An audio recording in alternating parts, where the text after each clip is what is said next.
This video is about how do you start the Protomax water jet cutter in the makerspace of IIT Delhi. The very first thing that you would do is you will turn on the RO ice circuit breaker.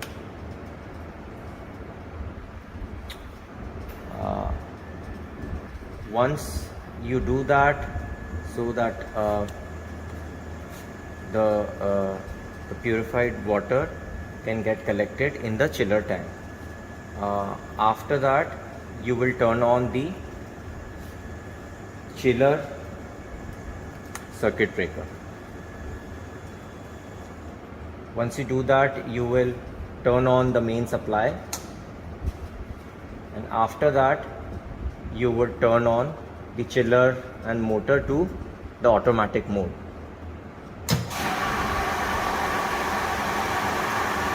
Once that is done, on the display you would see the chiller temperature. You would wait until the chiller temperature is less than 11 degrees Celsius before proceeding further.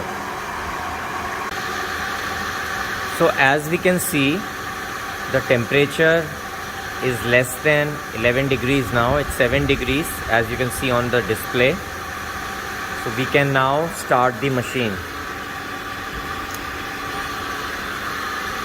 Once we have started the machine, we will wait to hear the click sound of the relay for the servo, and as we have heard it, next thing we should do is we should turn on the pressure, and we need to turn it on to this mark on both the knob as well as the pipe. And what we should also do is we have to check that pressure on the back of the machine.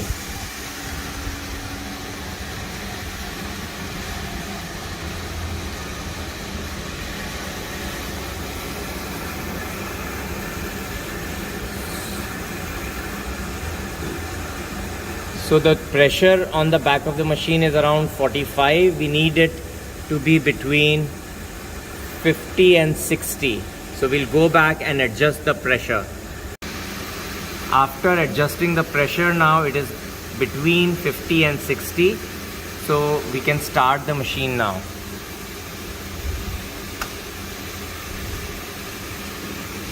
Once the machine is started, we can see the LED turning on, and we can now proceed with starting the make application on our laptop. So we have started the make application now, and to do that we should also make sure that the USB cable of the machine is connected to the laptop. The laptop would be provided to you, and you should use the same laptop and not any other laptop to use the make application.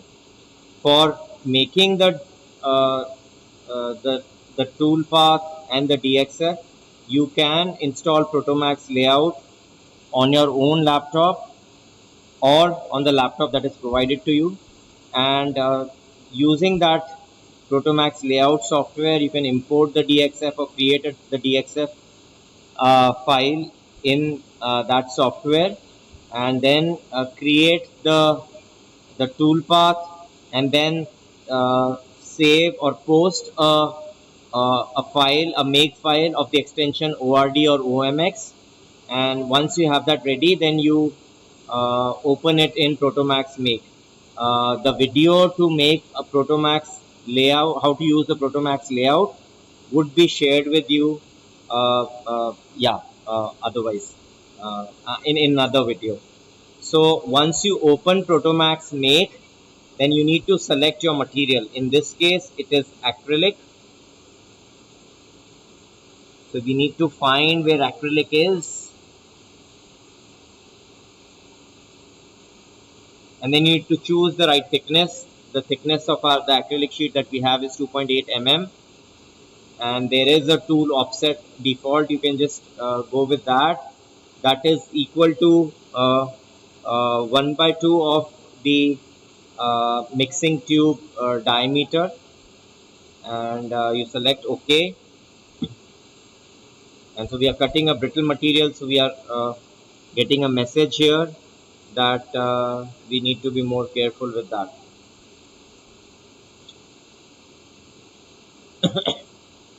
And now we do see that the file that we want to cut, that we can see there, but then there are a lot of other messages also.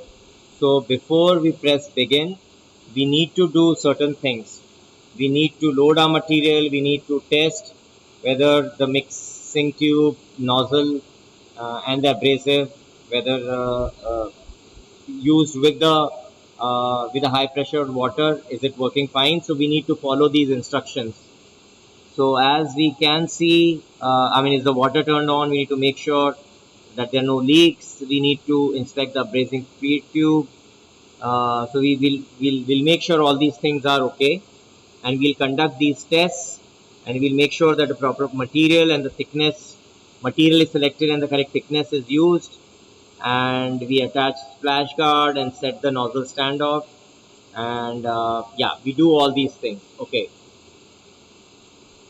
So the very first thing that it's telling us is that we need to home the machine to its absolute home. That is the case with every CNC machine. And so we will click OK here, and we will home the machine now.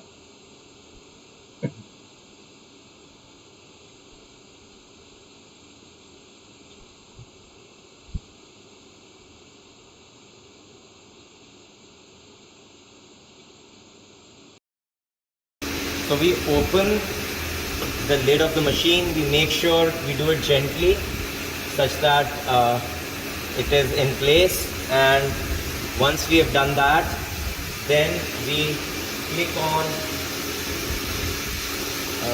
machine needs to be home. So we click on that, and it will take about a minute to home. Although when you shut it down, it is typically in the home position itself, but if it is not, it will bring it to the home position.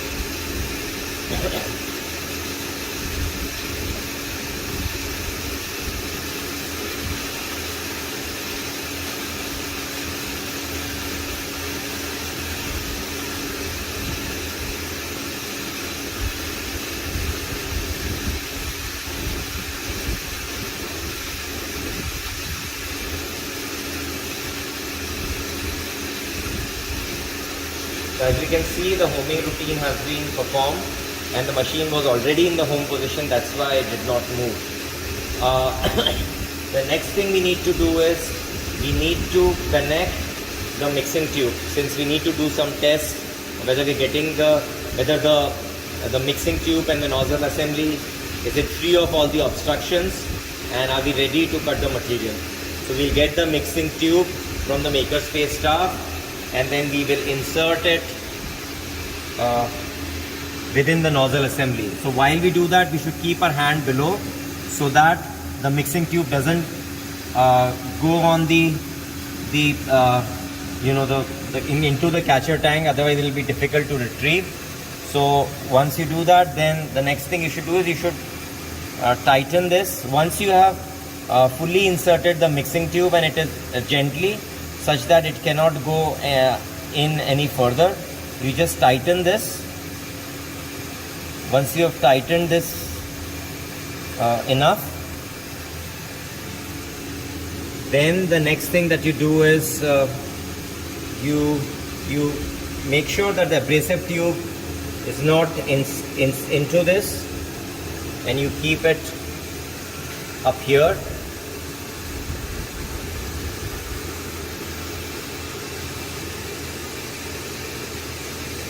And now what you will do is you will use the shift and the arrow keys, and you will take the the mixing tube to be between two slats. Please be cautious that you don't put it on the slats, because when you do the test it will cut the slats otherwise.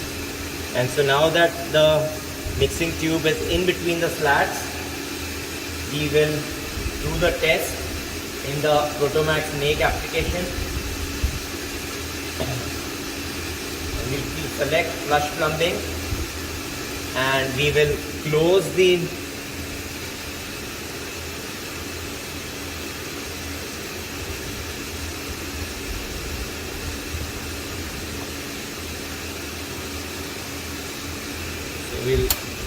the machine, and then we will perform this test.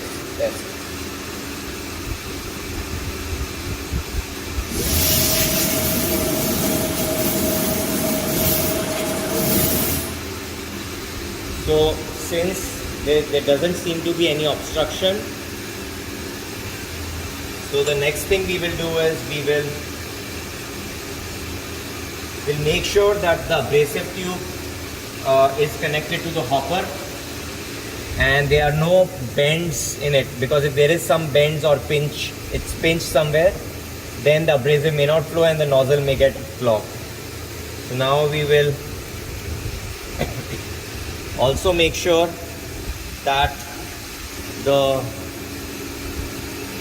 is no moisture or water inside the abrasive tube, and then we will connect it to the nozzle assembly. You should make sure that it is fully inserted into the nozzle assembly.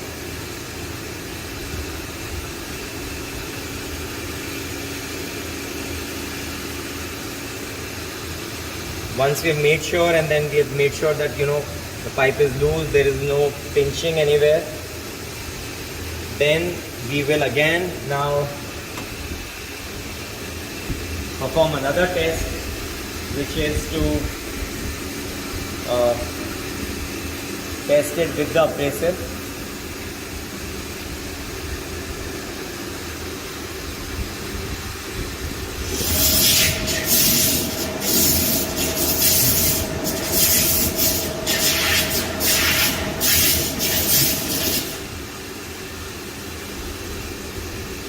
And while we are testing it with the abrasive, we should make sure we would see that in the hopper the material is going to be going down, or in the abrasive tube we should be able to see that there is flow of the abrasive. Closer to the hopper we'll be able to see it better. And once we have done this test, then we are ready to begin our machining. But before we do that, we need to now put our material on the bed.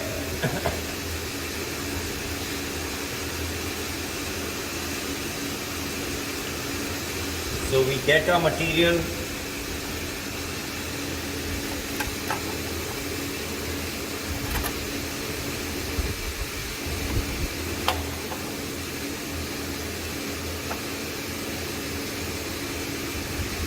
on the bed. The bed size is about 1 foot by 1 foot. You should make sure that the material is the size of the material is less than that.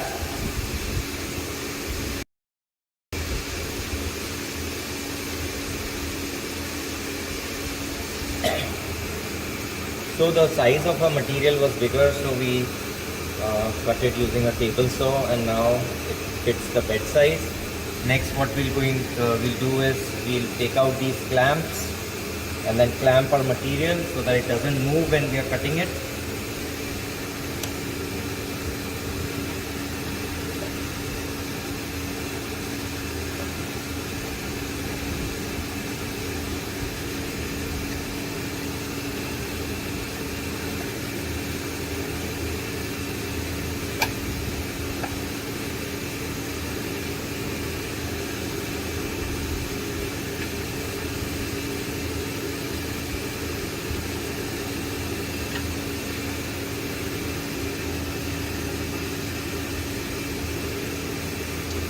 Once we have clamped the material, we should make sure it is in place. And then the next thing that we do is we have to set the user home and path home on the Protomax make software. What we can also see on the screen on the Protomax make is the material that we selected, the thickness. We should make sure it is all the right thing. It also shows us the estimated time taken to cut the material and the width of the path and the height. So what we're going to do is we are going to first yeah, actually, so before we set the path, we need to also do the standoff so that we bring the mixing tube at the optimum distance for cutting. And so the way we do this is we put this standoff and then we hold this nozzle assembly and we have to hold it such that it doesn't move.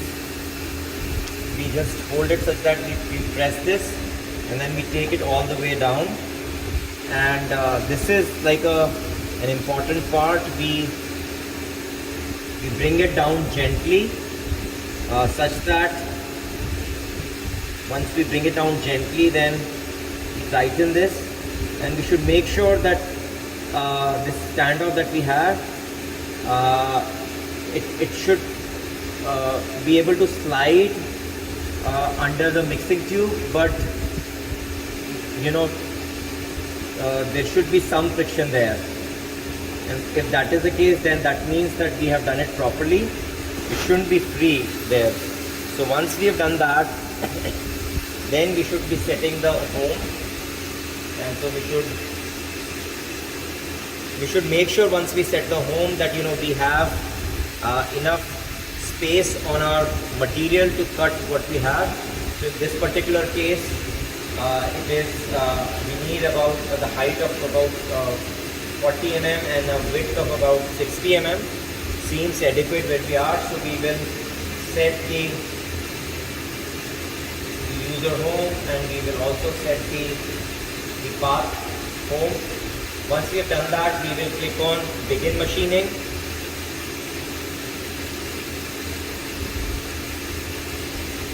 And then we will right click on the start and we will do a dry run.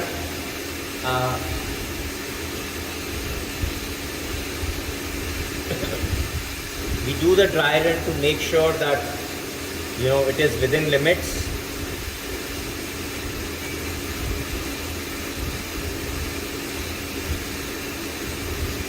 And what you can also see is on the screen that that cross cursor that is there, it is showing where it is moving to, and then we are also being given certain instructions. Yeah, we've done the dry run. It is also telling us that we should make sure that abrasive hopper is full. So if it is not, you can take some of the abrasive depending on how much abrasive is needed, and then you pass this through the sieve.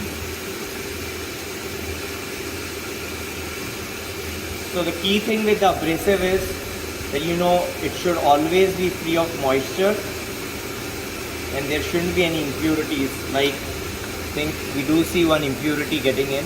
So, but yeah, since the sieve was there, so it is good to go. And this is how you fill in the abrasive, and then you keep this back. Now that the abrasive is there in the hopper, we close the machine lid. So we should do one more thing. We should put the splash guard on.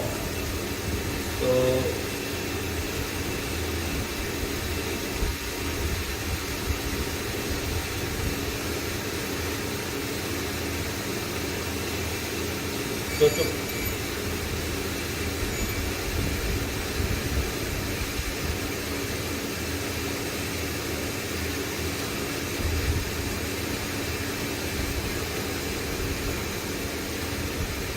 Yeah, we put the splash guard on, and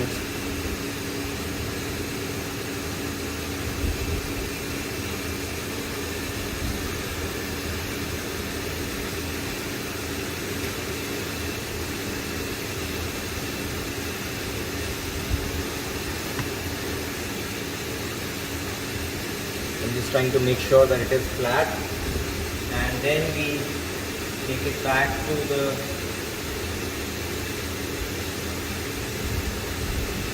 path start. Once we've done that, then we will lower the splash guard. We do that so that we don't get much sound, and also the water doesn't splash everywhere. So we should be able to see the machining happening here. And so now we will begin machining.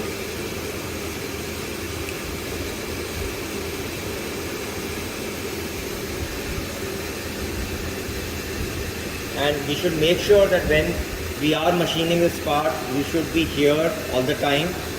We shouldn't go anywhere else, and we should be watching that whether the machine is going on fully or not. The key concern would be that the nozzle shouldn't get clogged, and if it does get clogged, then the water might enter the abrasive tube and then into the hopper. So if we see anything like that happening, then we should immediately pause the machine. So I'll start it, and then we should be watching it.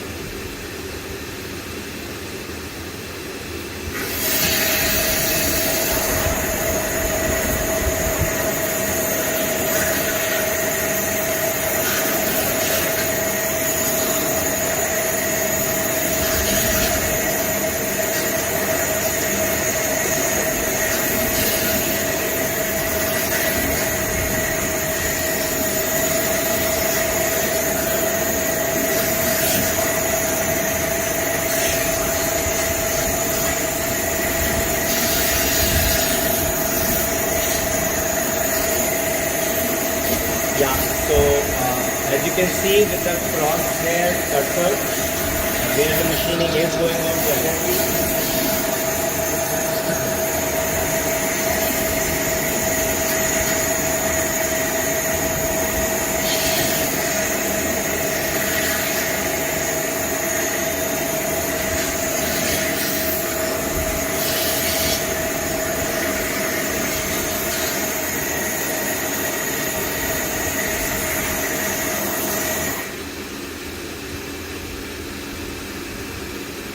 Yeah, so we can see the machining is done.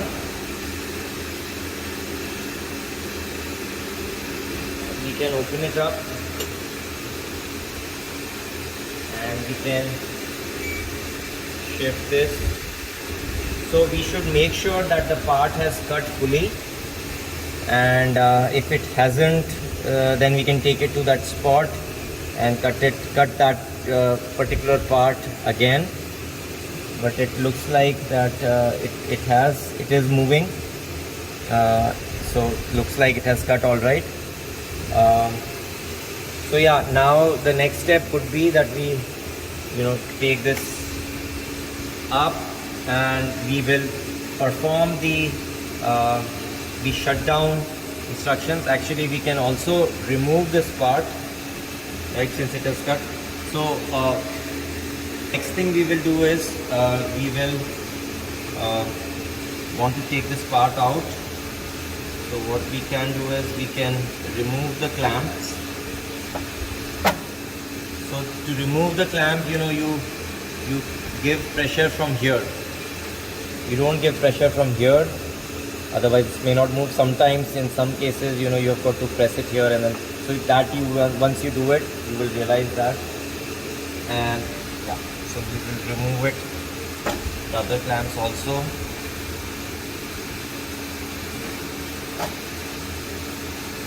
And you need to gently remove this part, otherwise this may fall down. So that is like a bit tricky. Otherwise what you can do is you can give tabs here.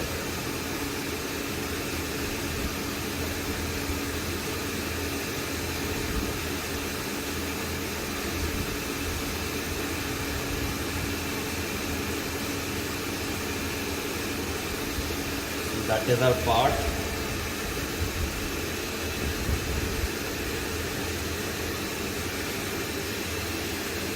Then we can remove our material if we are not planning any further cuts.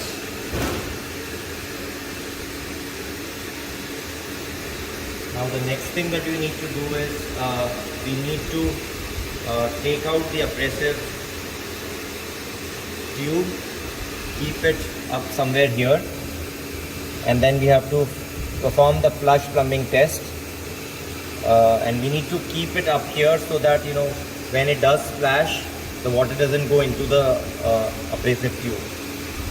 So, and when we do that, we need to make sure that our nozzle is, or the mixing tube is in between the slats. Once we've done that, then we'll have to close the lid of the machine and then do the test.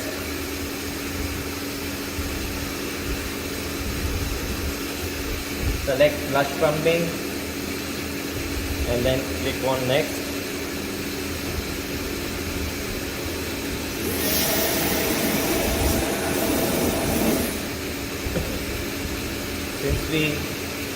Since we have done it all right, then the next step is we can actually take out the mixing tube. You create some space for the mixing tube by raising this sliding part of the nozzle assembly up, and like we said, you can take off the splash guard as well.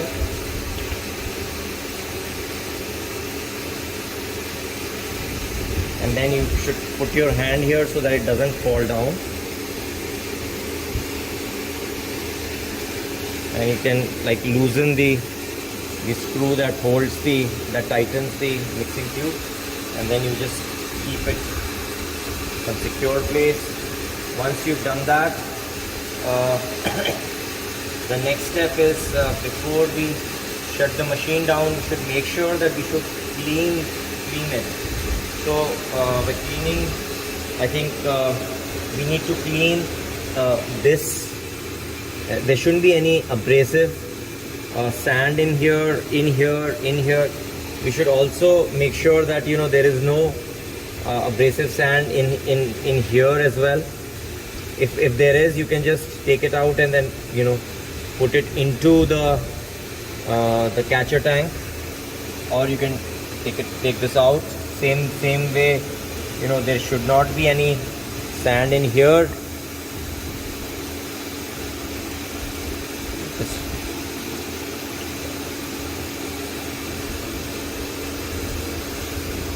So yeah, so basically you could scoop this out. I'll not talk about it in the video, but you should be able to do that, and then you should wipe the machine clean with the cloth. And once you've done all that,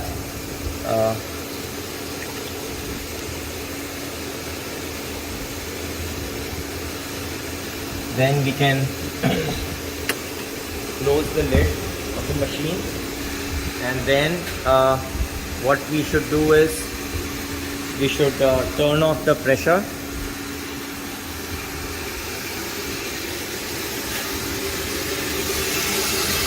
Yeah, you should make it vertical to turn off the pressure.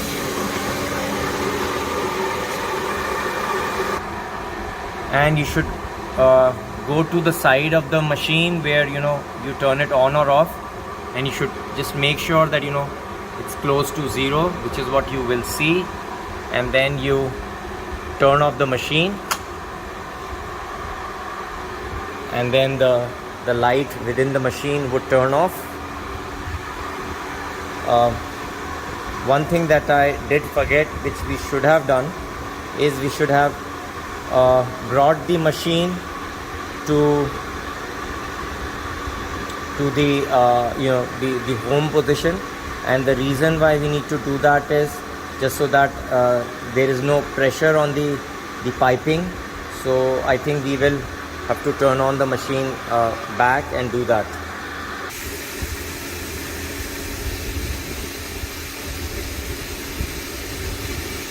Yeah. Before you shut down the machine, you would bring it to its absolute home position.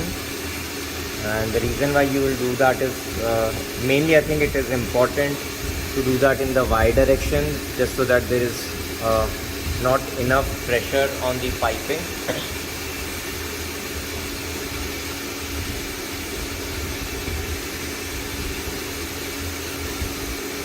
And to verify that, you can go to the back of the machine and also check that.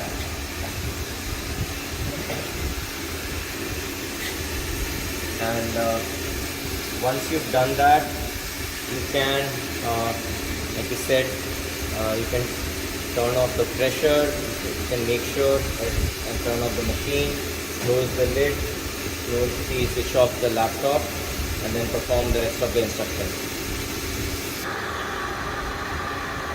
Once the machine has been shut here and the pressure, as we had said, has been turned to 0, then the next thing is we come to the main controls and turn off the machine here. Then we turn off the main supply. Then we turn off the chiller. We turn off the chiller circuit breaker. We turn off the RO circuit breaker.